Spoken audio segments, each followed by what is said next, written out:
told everyone to bring my hat.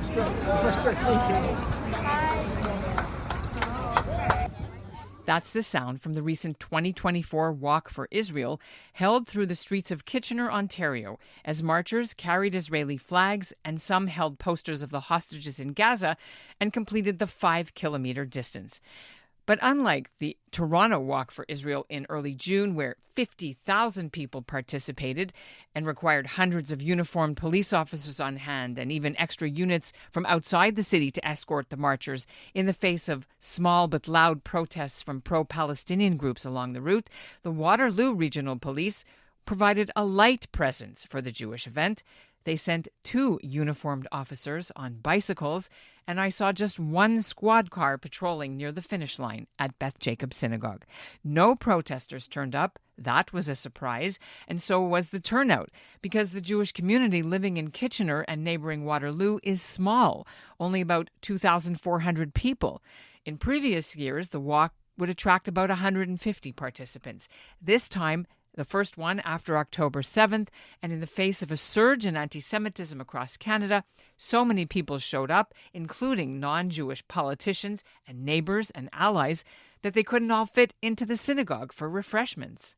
And I also have to tell you, there were so many non-Jews that were coming up to me and saying, "Where's the collection plate?" They wanted to give money. And they were giving me cash, literally like 20s and 50s and hundreds.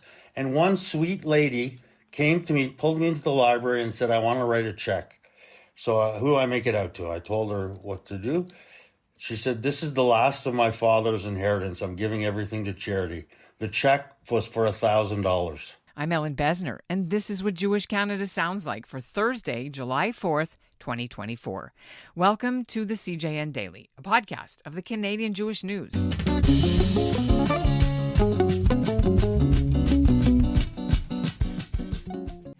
I can't date women right now because I'm too busy calling myself a piece of shit. I had a dysfunctional Jewish mother and I had a dysfunctional Native mother. I had 25 full years of utter struggle and failure. I started to realize the absurdity of my inability to let go of this monster of guilt. Sounds like fun, doesn't it? Hi, I'm Ralph Benrig. I'm the host of Not That Kind of Rabbi, where we look at people's spiritual journeys and take a little time for their self-reflection, and maybe yours. You can get it all at the cjn.ca/NTKR or wherever you get your podcasts.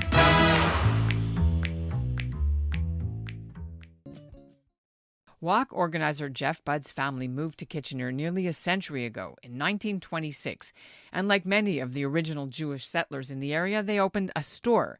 Budd's operated 3 general stores called Budd's, with branches in Guelph and Simcoe, although these all closed in 2016. The family is also the longtime sponsor of the Walk for Israel. For years, Budd has lived with the knowledge that Kitchener-Waterloo is best known as the place where the notorious Nazi war criminal Helmut Oberlander successfully fought deportation from Canada after lying about his wartime background, but was allowed to die peacefully in his home at the age of 97. It's also the community where a white supremacist was convicted and sent to prison for threatening neo-Nazi messages and emails that he left for the former rabbi at Kitchener's Beth Jacob Synagogue. And over the years, there have been anti-Israel boycotts proposed at the nearby University of Waterloo, where since May there's now been a pro-Palestinian encampment set up. And 2 weeks ago, somebody smashed the front window at Beth Jacob, but there have been no arrests made. The case is still being investigated. Despite all that as a backdrop, the organizer of the successful and safe Walk for Israel, the largest one yet that Budd can remember, he says his community is feeling energized, supported, and motivated now to stand up proudly rather than feeling intimidated by extreme voices. Budd joins me now, along with Rabbi Moshe Goldman, who's head of Chabad of Waterloo, about what Jewish life is like in the Twin Cities after October 7th. Welcome to the CJN Daily to both of you. Thank you for having us. Thank you. It's great to meet you. Congratulations on a very successful walk for Israel a couple of weeks ago. I'm having you here because unlike the Toronto walk, which got much of the publicity, yours was done and it was not really covered, but should have been because it was amazing from what I heard. So I want to take us back a little bit for our listeners. And maybe, Jeff, start with how did this get started? When I was a kid, Rabbi Rosenzweig used to brought the Walk for Israel to Kitchener-Waterloo when I was a child. So in 2014, I thought, let's bring it back. So we brought it back, and we did it up until COVID, and then COVID shut us down. But this year was special, and this was the year we brought it back. And was there any planning committee, or did you just do it all yourself? Who did you rope in to help you? I pretty much called the rabbi on October 8th, basically, and I said, what do you think? Should we bring it back this year? And he said, absolutely. And as the months went along, and as we saw the world collapse into this Israel derangement syndrome, the urge became stronger and stronger. And I talked to the rabbi, and are we safe? Are we going to be safe to do it? And the answer was, of course. The police were fantastic. From the very beginning, we went to them and we said, can we do this? And they said, absolutely. We want you to have this. And they supported us. The whole community jumped in. I mean, the temple, Beth Jacob hosts, and Chabad, and the WRJCC, and Hillel, everybody came on board this year. And we had a lot of non-Jews come. Waterloo, Kitchener has had its share of incidents in the past, right? In 2018, the rabbi from Beth Jacob, Nevo, was targeted by a Stormfront neo-Nazi, and he was convicted. I was at the sentencing for that guy. Right. Before October 7th, let's give a bit of a perspective. What has it been like for Jewish people living in Kitchener-Waterloo? You said it was going to be safe. The police said it was going to be safe. But how has it been until October 7th? Well, I grew up here, and I dealt with my fair share of anti-Semitism growing up here because, I was usually the only Jew in class and stuff like that. But the type of anti-Semitism that we've been experiencing since October 7th is at a different level. It wasn't like this. I've never experienced anything like we're experiencing now. And this was really, October 8th, I knew we were going to do the Walk for Israel. But as the anti-Semitism started raging and raging and raging, the motivation to do it was even stronger and stronger and stronger. What does that look like for you guys? What examples are you seeing? The rabbi can speak to this more than I can because we have an encampment on campus. They've had rallies and they've had parades up and down the street carrying, Palestinian flags, Hamas flags. Look, the reality is that locally there's a spectrum of what gets classified as anti-Semitism. Locally, I think we've been pretty blessed that we haven't had any violent attacks. Aside from a couple of weeks ago, a rock was thrown through a window at the shul in Kitchener, and we still don't know who did it and what their motivation was, but we can only guess. Aside from that, thank God, we haven't had any acts of violence or vandalism against Jews or Jewish institutions. But definitely the atmosphere, media and social media is part of everybody's life these days. So even walking down the street and having nothing happening to you, you're still on edge from what you saw on Instagram or Twitter an hour ago. It's more that anxiety that we're trying to respond to than a real physical threat to our community here. And that's why I think this really helped. Well, you mentioned that you see the encampment, you're on campuses, all the campuses. I know the Jewish students are feeling unsafe, and there has been an Intifada camp sign put up at University of Waterloo recently, and the university is trying to sue the protesters, what I read recently. But, what did you hear from your students who would come to the house? So I can tell you, first of all, we have lots of students who are here through the summer because of co-op. So our community is we're active 12 months a year, pretty much, 11 months a year. And it's hard to say, the students in one fell swoop, because there are students who are more courageous and bold and willing to confront a lie or a libel, either verbally or online or any other way.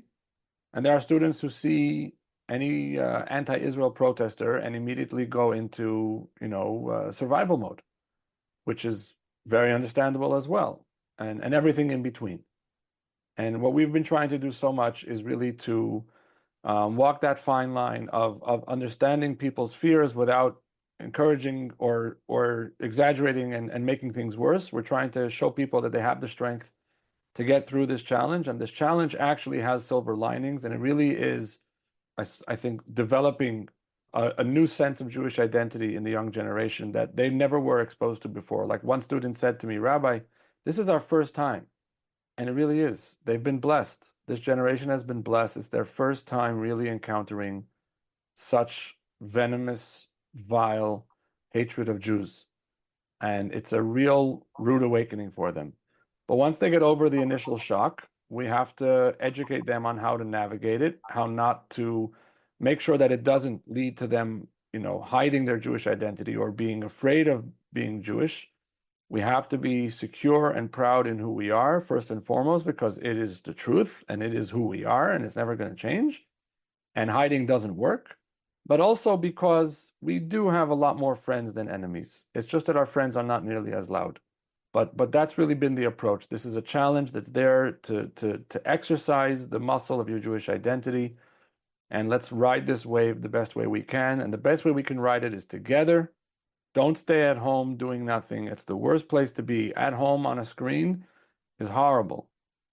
Leave the house, come out for a Shabbos dinner, come out for a barbecue, go for a coffee with your Jewish friend. Just be together with your people. It's one of the best responses to everything that's going on, and you'll feel so much better. I want to ask you specifically, Rabbi, you are a visibly Jewish person in Kitchener-Waterloo. What has it been like for you? Have you received threats or slogans or any kind of danger or protests? So, yeah, you could argue I'm the most visible Jew in Waterloo. I don't think anyone would be offended. And I have to say that I've been living here for 15 years. And this is a community where there are a lot of really good, decent people. And we have a few troublemakers. But walking around the street, looking as I do, I've never, not once, had anyone say anything threatening or disrespectful or hateful to me, or even in passing. Nothing. Honestly, nothing. I'm not just saying that to make everybody feel better. It's the truth. I've never had someone say anything to my face. I haven't gotten, thank God, Chabad House has not been attacked in any way. Thank God. I hope it stays that way. And even digitally, online, no one's ever said anything or threatened anything to us in a direct way. And it's not a challenge or a hazard to walk around as a visible Jew in Kitchener-Waterloo. All right. On that note, how many people, Jeff and Rabbi, did you expect were going to come out for this walk? And walk me through how it actually happened. Well, I was expecting 150. That seemed to be the number we landed on in previous years. But you know what? It somehow made it out online, and the UJA advertised it the Friday before. And in Hamilton, they found out about it. People came from Hamilton, people came from Toronto, and we ended up with about 500 people. And we had Jews and non-Jews. We had a good selection of Christians for Israel that came. It was wonderful. It exceeded expectations. I couldn't believe it, how many people came. And we had the conservative MP, Dan Muiz, from the Hamilton area. He came in special. And we also had a very special guest that the rabbi can speak about a little bit more.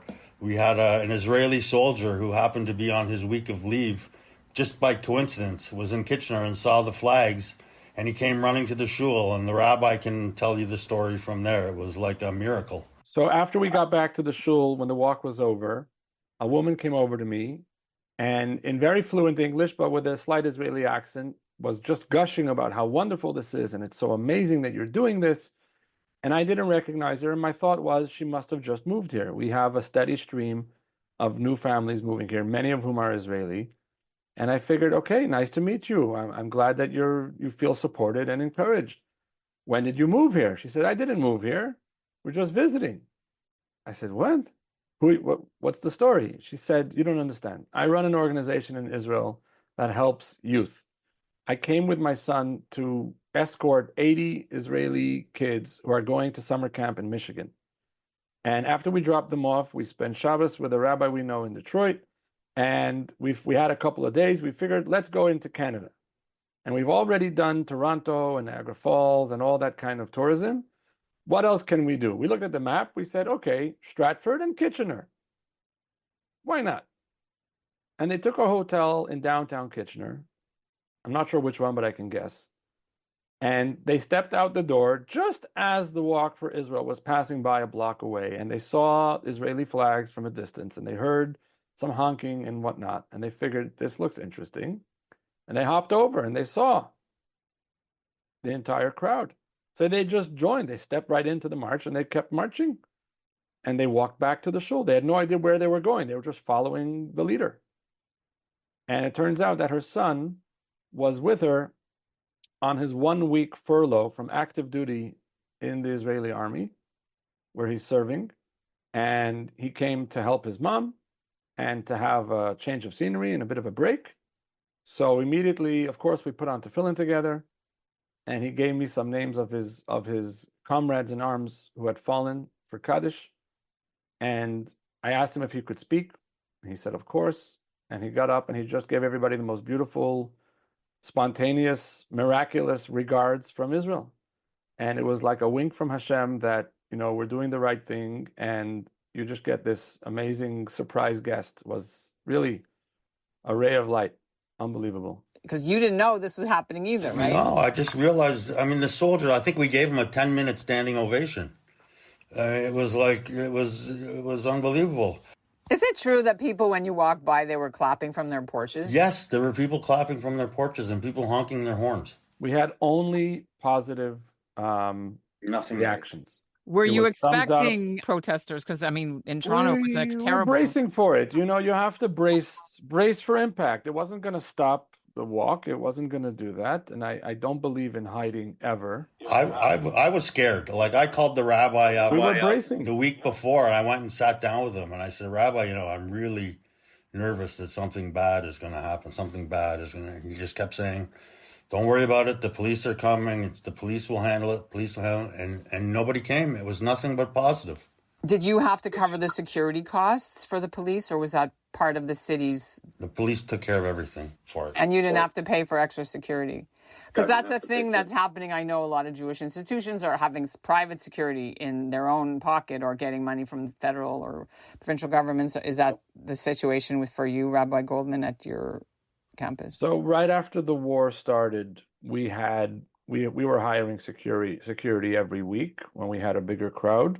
And thank God the security guards were very bored. I wouldn't want to comment too publicly on our security arrangements, but we do whatever we need to do to keep our community safe. And thank God, so far we've been safe. Finally, I know, Jeff, that earlier editions of the walk, so in the 2014, whatever, since then, the money raised went to a particular program for youth in Israel. Is that the same thing that's happening with this year, or is there different funding arrangements because of October 7th? Can you outline that? Well, in previous years, we've raised about $60,000, and all that money went to the Youth Futures program in Kiryat Shmona. It's a mentorship program for at-risk youth in Kiryat Shmona.